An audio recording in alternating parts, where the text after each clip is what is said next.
Well, hello, beloveds. The long awaited podcast that I have been trying to get underway for freaking, I don't know, 2 weeks about maternal mental health, if I can get it out my mouth, is happening. I have my amethyst crystal here. I have like locked down this whole system in my studio. All of the juju that has messed up, the gremlins, the audio gremlins that screwed it up before need to go away. I'm very happy to welcome my friend Frances Rosa back to the podcast. She is a licensed professional counselor. She's a friend of mine that I have known for, what would you say, Frances, 7 years now? 8 years. Ay, ay, ay. A long time. Long time. And I met her when I was working in terrestrial radio. She was actually friends with one of my old hosts' girlfriends. Y'all can go down the Rolodex and look Sure. that shit up. You can do that. But I saw a post that she had on Instagram a while back that really resonated with me as a mom. And it was talking about, taking care of yourself and really being gentle and really taking the steps to understand what maternal mental health really is and what it looks like going into being a mom, planning to be a mom, cooking a baby to be a mom, and everything thereafter. And I know that a lot of you guys have like heard my journey in bits of it, of what I went through with postpartum and miscarriages and, losing my job and all the things that encompassed my motherhood journey of like 8 years so far. But I thought this was a really important conversation for us to have because I think that there's just so many people that don't pay attention, men and women, Right. to what it really does, how it rocks your brain and body to its core. So, Frances, when I first met you, you didn't have kids yet. Right. You were with your husband now, but you guys were just dating then. Yeah. And you definitely were a woman that was all about the makeup because I know I used to like watch all of your tutorials, influencer style. I got a couple of tips from that. And now you are a full-blown professional mom. And I want to know, like, what has been your path to getting into this space of maternal mental health? Because it wasn't always that for you professionally, right? Right. So actually, at the time that I was doing makeup, I was in residency. So I was looking for opportunities to make some money on the side because residents don't make a lot of money. Yeah. Um, and so makeup was just like my love, my honey boo, right? Um, so I did that on the side and loved it. And I still do it sometimes, but I've actually been a therapist for 11 years and I've worked in a bunch of different locations. That's pretty normal when you're a resident. You have to work wherever you can get free supervision. Right. Um, but I really found my sweet spot prior to becoming a mom. I was really working with women and doing a lot of work with relationships, recovery from abuse, reunification post abuse, especially when there's children in the family. So I did some family work too, but really my bread and butter with this was like attachment work and relationships. And that my primary client was women, right?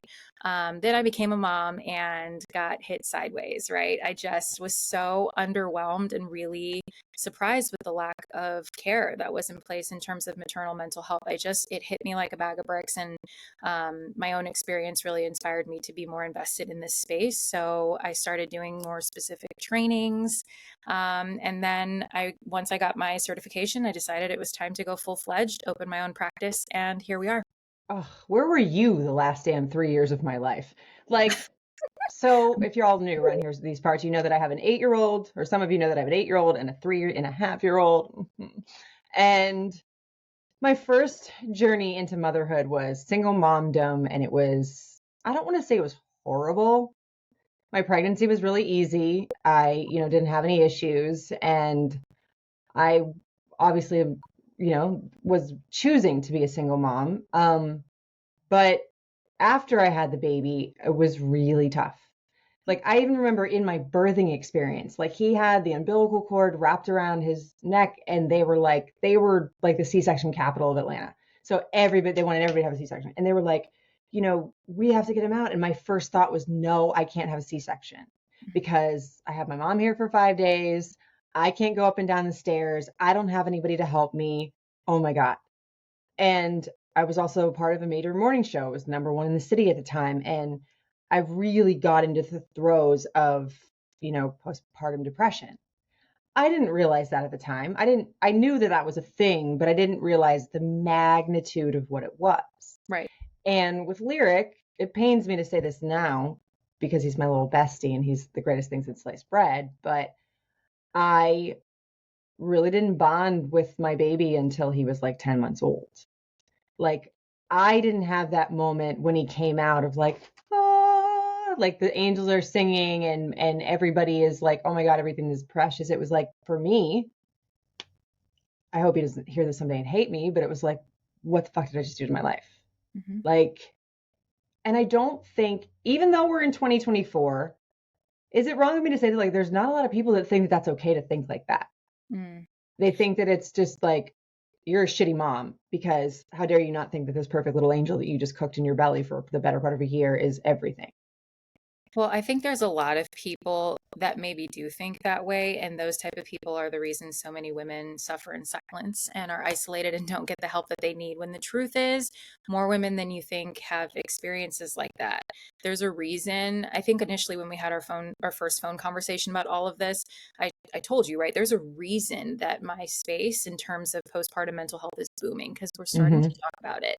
We used to not talk about it, and it's not nice. Like you're experiencing, right? Just now you gave us a disclaimer, like, oh, I hope my baby doesn't hate me if he ever hears this someday. We give this huge disclaimer when we're sharing a really real and raw piece of truth in a life-changing experience. You go into it not knowing what to expect, and we have this idea that it's going to be this instant like bond and this amazing chemistry that you're going to feel instantaneously. And sure, that happens for some people, but for most people, no. And so we lie. And it Yeah. feels Oh, strange to be honest about it. So now yeah. we're starting to be honest about it. And you're right. Like even now in 2024, why is that so hard to say? It's because we've learned and ingested all these messages that we're supposed to love every second. And it's And not like that. no, like I said this in our first conversation too. Like my first pregnancy was easy. My second, horrendous, like puking, throwing up. Like I have said this, I did an entire podcast about this. It's on YouTube at Rally Couture. I lost my booty hole to give my kid birth, and it was like shitty. I hated it. And hey, more power to you if you love pregnancy. I hate pregnancy. Like I'm glad I don't ever have to do it again. It's cute for 5 minutes. You get the little bubbles, and oh yeah, my belly, and then I'm just over it. But my I said this in the first time we did this podcast too. Like, in terms of being a new mom, I think whatever mom way you do it, whether you have a village, whether you have whatever, like, it's super, super important to ask for help. Like, we talked about this where I was breastfeeding and I was so stressed out. So the milk wasn't coming down, and Lyric wanted nothing to do with my boobs. So I was like about to get mastitis that was like hurting, and I called everybody and their mom. And my friend group at that time, they were all single girls, most of them. None of them, some of them have kids now, but most of them didn't. And I called my friend over and I was like, hey, can you come watch my kids so I can go upstairs and sit in the shower and steam out my boobies? And it was embarrassing for me to ask for that. But we talked before about this, notion that you talked about. It takes a village. We always talk about that like in jest, and it's just something that we say. But there's actually more meaning to what that really means. Yes. And I have this conversation all the time. And this is such a healing moment, I think, in my therapeutic relationship with people because it's the first time they give themselves permission to be human and need a break, right? There's Yeah. this idea that we're supposed to do this by ourselves and be independent, whether it be alone or with our partner. So, for the sake of this conversation, when I say by ourselves, I'm referencing whether it just be you and your partner or you as a single parent. Still, even if you have a partner with you, it still wasn't intended to be that way. And what I Mm-hmm. mean by that is that it takes a village is it's an older term, right? This comes from, African origins. It's also Native American compound style living in terms of being your family, extended family, extra hands on deck. That's the way this was done. When babies were born on the earth, you were around your family and you lived in a village, essentially. Mm-hmm. right? This was the way that it was. And of course, as we've become more industrialized and people are more career driven, right? We're moving away from family, be that for your own experience, for your own career, for your partner's career, whatever that looks like, right? We're doing this more independently from our family. So what Mm-hmm. does this do, right? If we are struggling and we're separated from our family or otherwise friends or extended family and things like that, right? Why am I struggling so much? Why am I not loving this? Why is this so hard? Right? There's no hands available to you No. if you're so isolated. Of course, some people have friends and people nearby, but even still, if you have some people nearby, it's still hard and it's normal to need a break. We were not intended to do this alone. And I think when we chatted, what you were sharing with me was you felt very alone and it was really Yeah. hard for you to reach out to your friends because they didn't have kids. So Yeah. they didn't get it. I mean, and I'm also the OG we got this girl, right? So that Right. kind of like bleeds into my second time having a baby. I was in love with the love of my life. We're getting married, we had a house, and he was there and very hands-on, but I also couldn't let go of that. I'm every woman, right? Like I'm the mom. I can breastfeed. I can go back to work in terms like way faster than I should have. And I'll get to that in a minute. But it was like I couldn't let go of that thing that I had to just deal with this alone. And I'll never forget like the way that postpartum hit me with Malin versus Lyric was even heavier because he was our rainbow baby. We had lost one, and then I lost one after him. And it was supposed to be this, we were talking about on this 2 million person stage, and you got your Prince Charming and you have your baby. And after he was born, I was like, why didn't I feel this? I didn't feel it the first time. What's going on? And I'll never forget the day that he was going back to work because he had like 2 or 3 weeks paternity leave. And I remember like freaking out that day, like crying at him. And he was kind of like, what is this? Like, I don't understand it. I didn't even understand it myself. Right. And when you talk about postpartum, like, I think a lot of people, like I didn't the first time around, because I didn't have these thoughts the first time around, that you don't give way to really how dangerous it could almost be if you don't pay attention. Because, like, for me, the thoughts were, I don't want to trigger anybody by saying this, but I hope it's a connection point that it's just like you have thoughts of like possibly like harming your child. Like you have thoughts of like things that you think that you must be insane and they need to put you in handcuffs, and like you have thoughts of like going crazy and like hurting your kid. And then of course you would die for this little being, but you're in this space of like, what's wrong with me that I would think that of this beautiful thing that I wanted so badly and fought so badly to have. And I I never really shared that with even my husband until later, Yeah. way later. He's 3.5, and that's It's we hard. had a little precursor to it the first time we talked about this. But even now it bothers me. Even now it's like, what's the matter with me? Mhm. This is intrusive thoughts. That's what that is. And what you're sharing is intense, right? And there's varying degrees of this. So I'll sometimes I'll work with people where they're like, I just keep having this repetitive vision of like dropping my baby down the stairs on accident or accidentally hitting them, on the corner of a wall when I'm turning the hallway. Or some moms will tell me they constantly, envision something horrible happening to their baby. And for some, sometimes it's like I have visions of me hurting the baby or visions of something horrible happening to the baby. Either way, right? This is intrusive and often unwanted and not at all related to truth or reality. But it's so isolating because we don't want to tell people about it because, like you said, I'm afraid of getting in trouble. I'm afraid of somebody taking my baby. And that's the last thing that we want. And of course, thoughts aren't facts. Thoughts don't mean that we intend to harm our child, but who do we talk to about this if we don't feel safe sharing it? If we feel so ashamed that there's this real hormonal thing that's happening and a real neurological process that's happening and we don't know what that is, we stay silent. And honestly, that silence is way more dangerous than it is saying it out loud. usually people that are talking about it have no plan or intention of actually harming anyone, right? Or harming their child. But intrusive thoughts can be really dangerous if they're unattended. And so many women go through this. I literally had the same issue with my first, and I didn't know that that was a thing. I had, of course, learned about intrusive thoughts, but postpartum, it's a little bit different. Intrusive thoughts for people like with anxiety can come in about random things like a car accident or something bad happening. But when it comes down to the baby and it being a physical being, this is a really foreign experience for people. It's Mm-hmm. different, especially if you're like not at all somebody that's ever been anxious before. What do you do with that? Yeah. I mean, and then you're supposed to be this, maternal, gentle thing. And it's like Hmm. postpartum for me, like I didn't realize this could span like 18 months. Oh, And yeah. it did. And for me with my second child, it was like in the span of 18 months, I lost my job. I had a baby. I, you know, lost my dog and like every I thought I was just literally going crazy. Hmm. And when I would go to just my OBGYN, oh yeah, you're over postpartum. It's fine. It's been, 16 months. It should be okay. Like, let's just put you on birth control or whatever. And I was like, no, there's more. Like, and it really did affect every facet of my life. And I was, and still in some ways, not okay.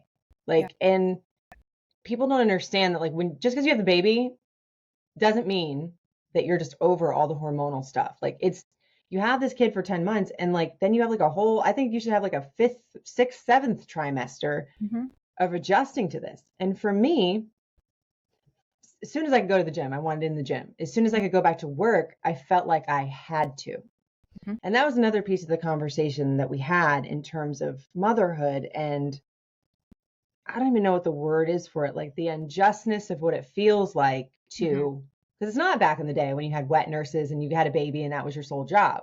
It's now I was, I don't want to say I was kind of the breadwinner. I mean, I made more money than my husband at the time, but we both shared things. And I just felt like I have to go back. Like I ended up not breastfeeding because I was like not comfortable taking an hour off of the show to go do it. And I pumped or whatever, but it's just, I didn't give myself that time to heal. Like if a doctor tells you stay off your foot when you have an ankle injury for a month or 3 months or 6 months, you do it. Hmm. But this is like, nope, I got it. It's fine. Women And are so resilient. We treat postpartum almost like it's mental, and it's not. It's a literal physical wound. You have a wound inside your uterus the size of a dinner plate. And we're wow, talking about going back to where your placenta is attached to your uterine lining when you deliver your placenta. That leaves a wound in your uterus, and it takes time for your uterus to contract back to its normal size. There's a reason they tell us to rest. On top of the massive hormonal shifts, you're fatigued, you're exhausted, you're all over the place, and you're healing, and your milk is coming in. So if you felt physically unwell, it's because you were. 3 months is nothing. it was 6 weeks for me. And I was even doing That's things. And, that.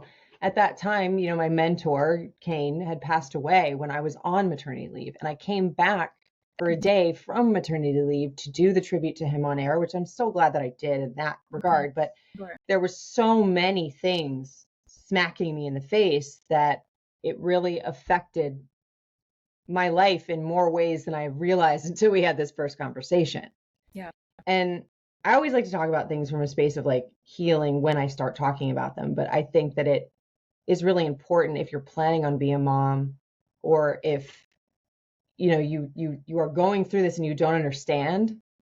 Those are things that you need to talk about and you need to like pay attention to. Like you had here in your notes when we were going through like other stuff, like what it is with like emotional regulation. Because for me, I don't feel like I had a handle on that at all. I Mhm. felt like I was a completely Medusa inspired psychopath. And of course, I had added stuff going on, Yeah. but Well, because life continues, right? And the interesting thing is we have a baby, and of course, all the attention is like on the baby, like, oh, little baby, how are they doing? Are they latching? Are they eating? Are they gaining weight? And so rarely are we paying attention to mom. We're so forgotten. We're such an afterthought. It's really disheartening, right? So it almost feels selfish and needy to need some love and attention, but we need love and attention, especially Mhm. first time moms, right? Like not only are you learning this new baby, you're learning their language, what their cries sound like, what their routines are like. You're learning them. You're Hmm. also learning you. Like Yeah. you're a completely different person. Your identity kind of starts to change. So in terms of regulating your emotions, like you said, like you couldn't wait to get back in the gym, but there's a whole 6 to 8 week period depending on how you delivered that you can't go exercise as you normally would. So you don't have access to the same outlets that you would otherwise have. Socializing with your girlfriends, going Hmm. and doing something and being away from the home, hitting the gym. Like it involves having to find new ways to deal with these really raw and overwhelming emotions. And the interesting thing with the emotions too is they change rapidly. You can have a beautiful moment and 10 minutes later be crying. It's certainly Hmm. not linear and it's kind of all over the place. So moms get really confused about this. But when we're regulating, I had done a video on this, and I think this was one of the ones that initially brought you to me when we started talking about doing this podcast because we thought it would be so helpful for moms to hear about this. But regulating, we think, is so simple, like taking deep breaths or like stepping outside. No, it's a No. whole internal modification process. Like, how are you modifying what's happening inside? How are you modifying the way that you're behaving externally to what's happening inside?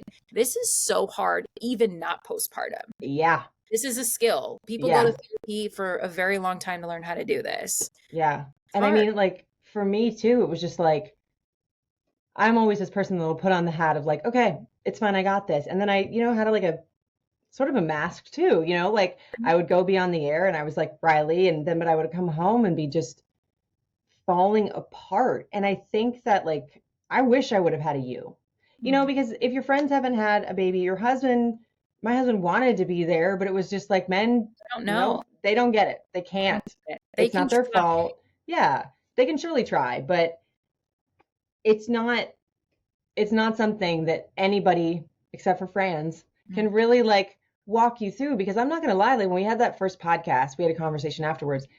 It really did, even still now, shake me of how much I felt like, how do I say this, was like stolen from me in a sense of the joy of it, Mhm. because I just muscled through it. Yeah. And it doesn't have to be like that at Mhm. all. Right. And there's so much that also goes into it too, because I felt like when I had the baby, like you said, like it was always, oh, the baby, the baby, the baby. And then even for me, like being on a very big morning show, it was like everybody loved the engagement, the wedding, the baby. And when that all fell away, Mhm. I was like really scared at work to be in sync with this motherhood version. Mhm. And it was also hard for me too, because one of, the co-hosts I had afterwards got a very different journey than I did. Mhm. I was like, I'm going to be there at every single event. I'm going to be there at everything. I have this husband now that can help. But it's like the whole bonding process and everything was ruined. I feel like, not ruined, but it was harder for me for that. But then I felt like certain aspects of my career were scary as shit to me. Yeah. Like if I say no one time because of my kid, okay, well then you're going to get discarded. Mhm. And that's a real thing. I Oh feel yeah. like I've talked to a lot of women that got fired after maternity leave in, it wasn't right away, but it was like that was the Or women that time. didn't get hired because they were pregnant and they're given some other like BS excuse as to I, I just don't understand, like, when society like always holds up mothers and they always make them these goddesses until it's like a workplace situation. Mhm. It's like, and you really do not realize how much of yourself kind of slips away for at least a minute Mhm. when you're a mom. Like I told you before, the podcast is going to be called Not Your Average Mom Jeans, and thank God I didn't go that way. Yeah. But it's like when you go back into, you want to be this higher powered person again, but it's okay to have like different, my therapist told me this today. It's okay to have different parts of self.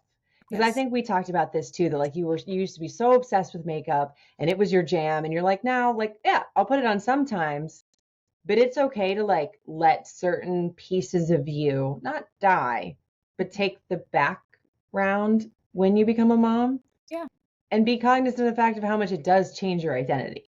Yes, it does. And I think that hits some people by surprise because we, don't know, is that depression? Am I changing? it's hard to tell the difference because we know like losing interest in certain hobbies and certain things is generally not a good sign. Mm-hmm. Depending on how you look at it, of course, take this with a grain of salt. But in Sure. this case, right, I used to love hanging out with people. I used to love playing with makeup. I used to love doing XYZ things, and now I have no interest in doing those things. Am I just a Debbie Downer? Am I just, there those questions come in. But really it's just, we're reshaping the way we see life, the Yeah. things that bring us joy.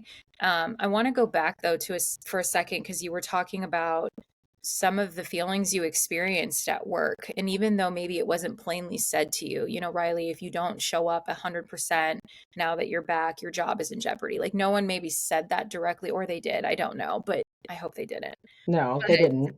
But But you felt that. You felt that though. yeah, And like I was just a couple of weeks after I'd had him and we were doing like some video series or whatever, and I was getting texts like, when are you coming back? And at the time it was kind of like, oh, I feel important. Like I'm finally in this role that I was always supposed to be on the show because it had different evolutions and whatever. But I really thought I was supposed to be that person that was such a pivotal part of my job.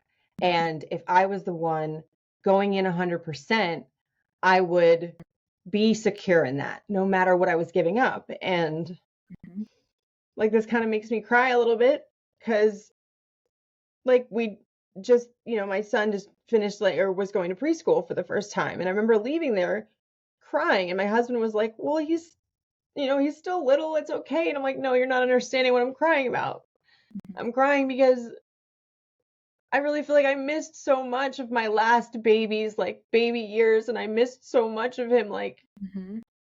being little. And even though those times are hard, it was like I was so focused on keeping that together for my family, for my career, and I'll never get those times back again. I will never get that again. And it was also just really hurtful to see the difference in what that motherhood experience was for someone else that was on the same show. And yes, careers are important and it was my life's work, but I feel like the falling out of all of that after I lost it just made all of that wheel start all over again. Yes. Ugh. No, I hear it. I felt similarly in a different light with my second, just because I had to put him in daycare much sooner.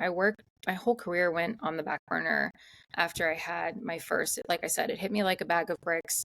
I sometimes am a little reluctant to overshare. I've shared on Instagram stories before I really came into this space, but now that I'm predominantly doing perinatal work, I've always been a little reserved in terms of how much I disclose because I don't know who of my clients is listening and whatever. But I also think it's important to be transparent, and therapists are people too. And part of I think what makes me valuable in this space is that I've felt these things.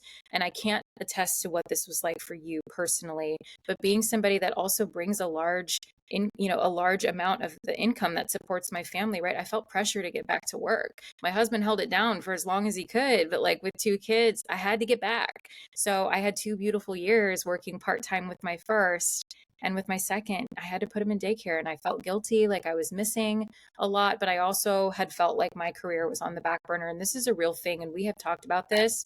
It's called the motherhood penalty. And I know you weren't the only person where you were working that had children. You had shared that with me before. And just like from knowing people on the show, I know there was other people that had kids. But Mm-hmm. the motherhood penalty is a real thing. This was a study done by Cornell University, and they actually came to find that women actually had a impact on their careers, and they lost promotions and lost opportunities to excel based on needing to, leave early because they had to pick up their kids. Like they were seen as less capable on some level. Whereas men, when they have kids, the studies show they were more likely to get higher responsibility, promotions, bigger roles. So sometimes in these spaces, men's careers can get amplified, or they can get a raise or treated with Mm-hmm. more respect. And women tend to be seen differently. And this is not to say that it's all in the hands of the employer. I mean, it is on this level, but it's really a cultural thing. This is just the way women are viewed in our Mm-hmm. society. Hence, we see ourselves this way. So when you said you felt like you had to show up and be 100% and do all those things, you've been fed those messages since you were a little girl. And if we don't continue Whew. talking about this, right? And we said like men don't get it, men don't get it. We need them to get it. We need them to get it. Their voice is going to amplify ours. And that's why having this conversation is so important. Just because men don't get it doesn't mean they can't learn, doesn't mean Yes. that they can't take some Yes. accountability for how they contribute to this cycle and this vision of us, especially in our workspace, right? Our income matters. We Mm-hmm. don't live the same lifestyle we used to 50 years ago, 20 years ago, right? 100%. Yeah, it's so deep. It It's is. really It's like, like I said, every time we have this conversation, it like hits me, but I hope that like everybody listening, like understands this and really takes it seriously. Like something that we didn't talk about in the first one. And we're going to do two parts of this, by the way, friends, because there's just so much more we can so get much. into, but is in terms of like mental health being a non-negotiable in that. Like when I was postpartum, I remember being on the show, people saying, I need you. Come on, I need you. I found out when I was postpartum, I got diagnosed at 41 that I had ADHD. And I was very quick to just get on medication and whatever. And I just think that also like having a child can kick up other mental health illnesses that are there, that are Mhm. dormant, or, you know, become even more so. Like if you already had anxiety and depression like I did, it can really just manifest even further. Absolutely. That's And a real thing. yeah, like, and is it fair to say that it can like amplify even Correct. more? Yeah, the research tells us that, right? And so we know, generally speaking, if you have a predisposition or you've been struggling with a mental health condition, you are at more risk of developing a perinatal mood disorder. And of course, just because you have anxiety, it doesn't mean you're going to have a postpartum condition or Mm-hmm. depression, right? Either or. There's many mental health conditions that can contribute or be amplified, right, in the postpartum period.